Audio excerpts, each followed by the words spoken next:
Okay, so welcome to the first week of this course.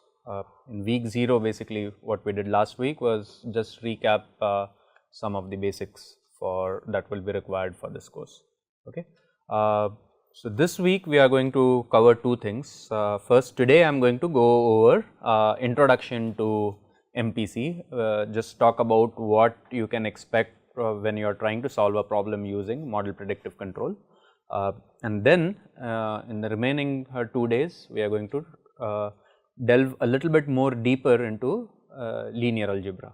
Okay. So, again the same concepts that we did last week, we are kind of going to cover them all over again, but the focus is going to be on vectors and vector spaces and linear transformations and so on. So, it is kind of concepts that you are familiar with, but unless you have taken a linear operators type of a course and an advanced linear algebra course, this would be a little bit a new flavor to doing the same things. Okay.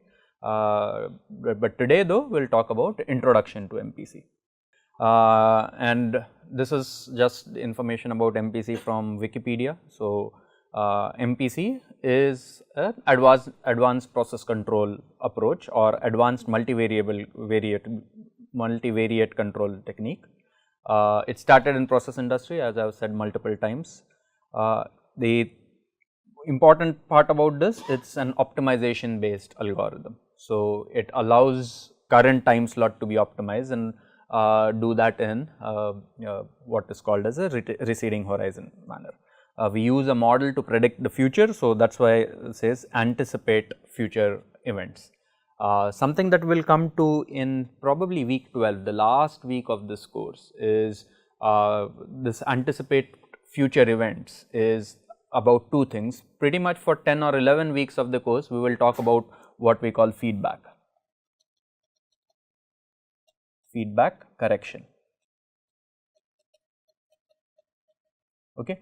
What that basically means is that you measure, you take a few measurements and then you correct, because there are going to be errors in the models, there are going to be certain uncertainties, you correct for those errors and then you keep doing that all over again. Okay. So, that is one approach and that is the standard approach.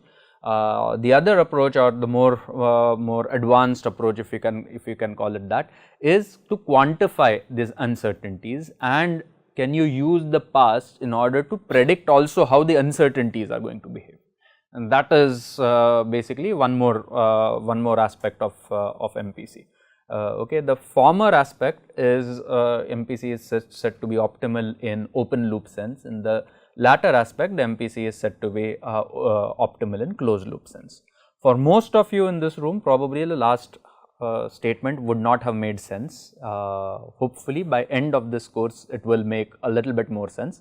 There are some PhD students over here. For you guys, maybe you may know the distinction between something that is open loop optimal versus closed loop optimal. But again, this is something that hopefully by the end of this course we will get an idea of. Okay.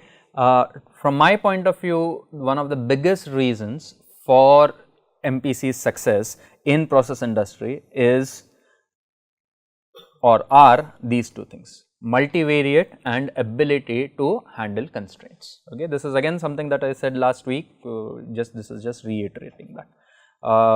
Initiated in shell oil refineries, okay, and the first application of MPC was called DMC. DMC stands for dynamic, we have this over here, stands for dynamic matrix control. Okay. That was a company called DMC. The DMC company was bought over by AspenTech, and even today a variant of the DMC algorithm is available in the industry. And then there were a lot of players, almost 10 to 15 automation providers started providing MPC, and so it has commercial origins. Okay, it is predominant in oil and petrochemical industries, and that is now changing. It is becoming more and more popular in electrical and mechanical and electromechanical systems, and maybe even aerospace systems. Okay, so let us talk about the basic setup for MPC. So, we have this process over here. okay. And then there are sensors, and we talked in the previous lecture that sensors are going to measure only some items that are important to us for controlling a system, okay. So, sensors do the measurements, okay. From the measurements we use an observer in order to get the state information, okay. There is a dynamic process model that is present in an MPC algorithm. The process model is used to predict the future, okay. The process model runs in some kind of a computer. So, it could either run in a centralized computer or it can run in a decentralized manner in a DCS system, okay.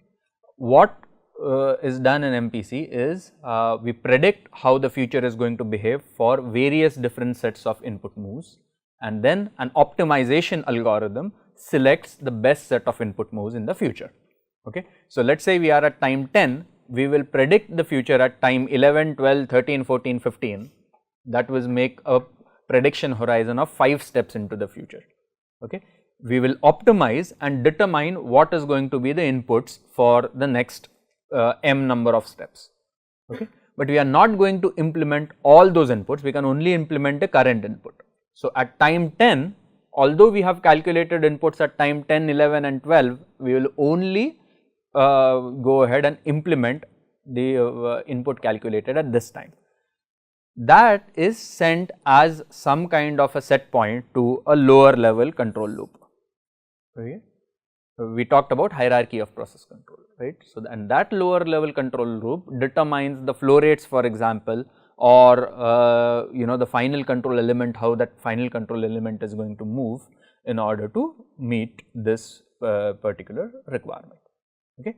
And that is done all over again at time 11. At time 11, prediction is from 12, 13, 14, 15, 16. At time 12, prediction is from 13, 14, 15, 16, 17.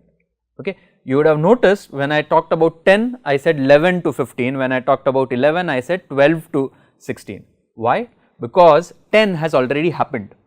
You cannot change anything about 10. So, there is no prediction about 10, it is just how the system has responded at 10. Prediction is from next time steps into the future, okay. And if you have noticed, I said 11 to 15, 12 to 16, 13 to 17. So, that is a horizon, and that horizon keeps moving, okay, and that is called a receding horizon implementation. Again, these are the terms that I talked about in last week's class. Let us again look back at the example of a blending control system, okay. Let us say that we are interested in controlling these two variables at the desired set point, okay.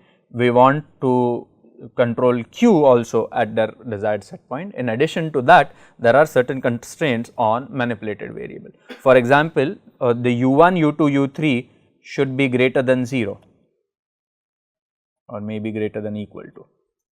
It is a very good question. So, the question is, let us say we are currently at time 10, okay. This is past, this is present, and this is future, okay. Let us say we have somehow reached over here. The question is, does the past trajectory matter, okay. The answer to that question is yes, the past trajectory matters.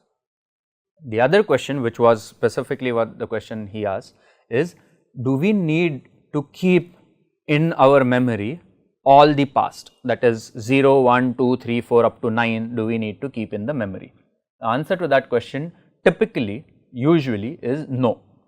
Why? Because we have defined our state xk as something that has all the information that is present in order to predict the future, okay. So, xk somehow is capable of carrying the information of the trajectory with respect to predicting the future behavior using the model, okay. It does not have all the possible information about the system, no, it has all the information that is relevant for you to use the model in order to predict the future. That is the assumption that we are going to use.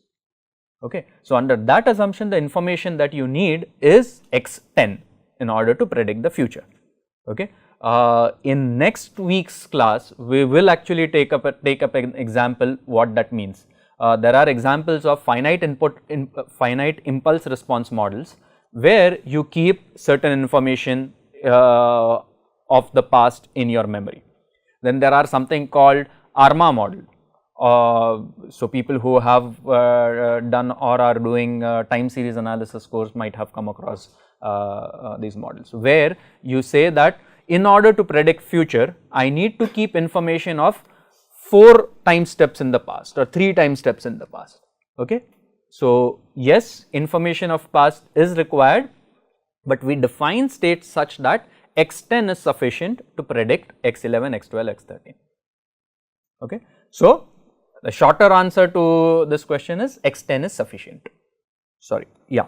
And yeah, there are constraints on manipulated variables, and there could be constraints that we want to meet on these variables as well. Okay. So, it is not just the constraints on manipulated variables, but there could be constraints on controlled variables as well. Okay. The traditional approaches for APC can handle constraints on manipulated variables. Lot of times they find it difficult to handle constraints on controlled variables. Not so with MPC. MPC it does not matter where the constraints are.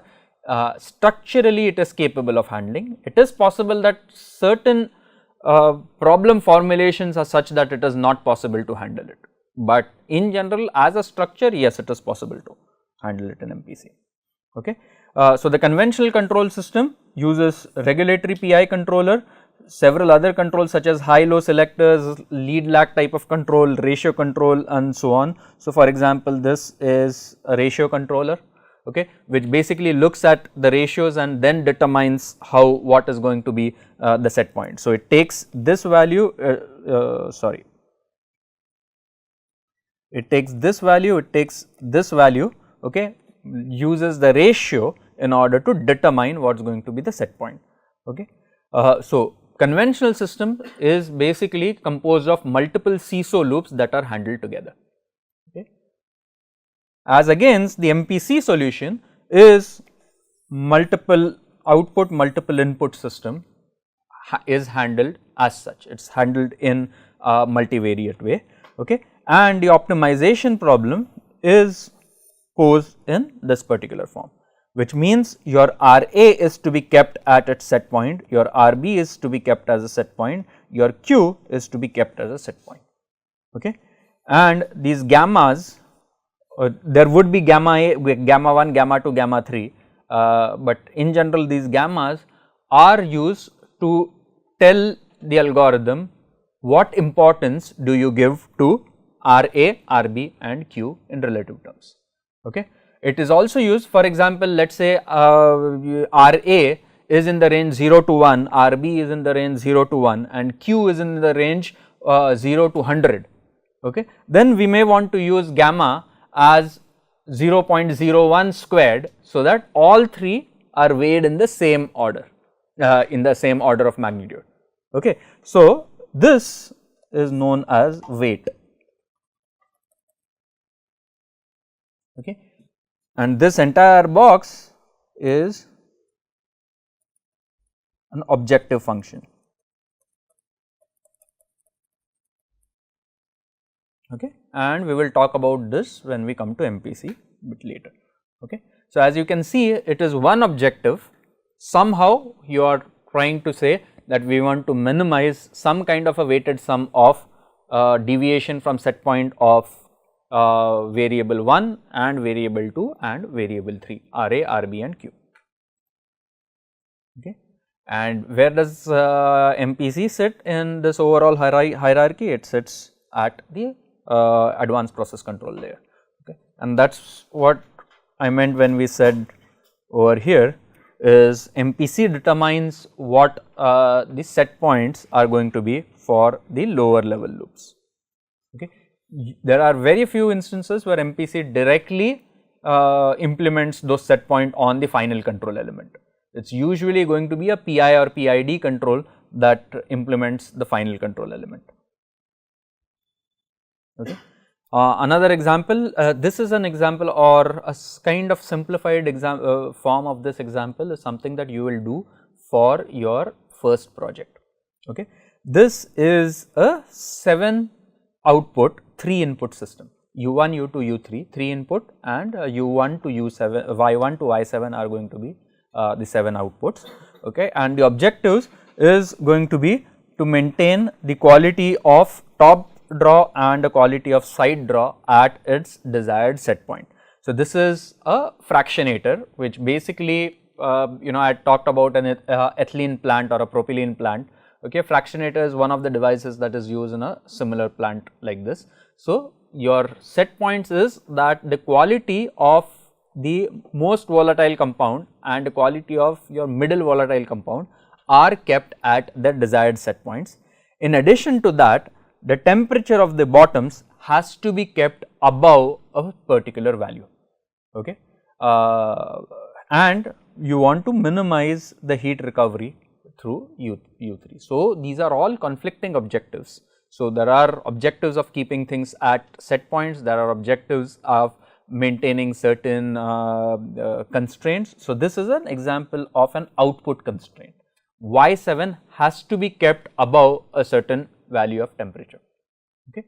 This is something that is not very easy to handle using conventional control techniques, but MPC, as we will see, as you will solve as part of project 1, this is something that MPC does not, it poses challenge to MPC, but structurally MPC is competent to handle this problem.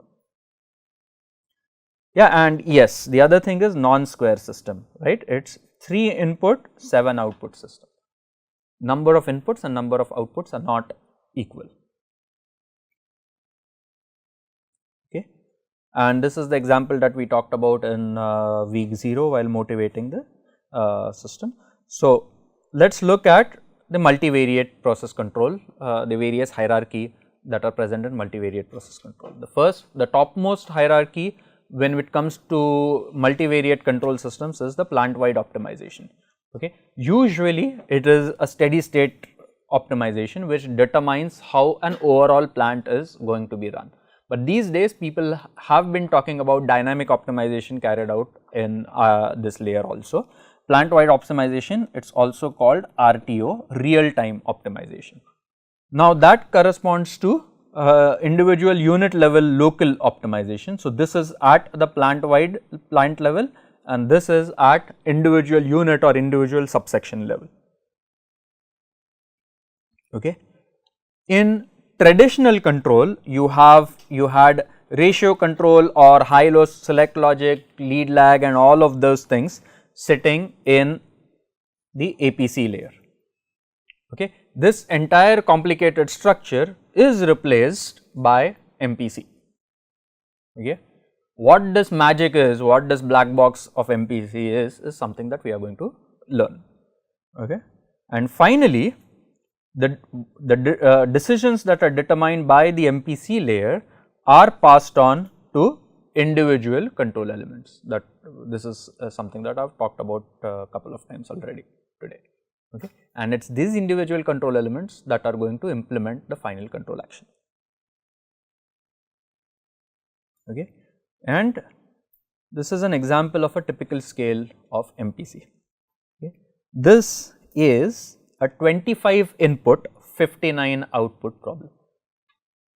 This is an actual snapshot of one of the implementations of MPC. Okay. What this is showing is what you are seeing over here are all step response plots, something we will come to in the next week. Okay. What black means, basically this particular blank thing that is there, what this blank item means is that, oops, what this particular blank spot black means is that the input 2 does not have any effect on output 1. Okay. And wherever an input has an effect on the output, you will see the step response plot.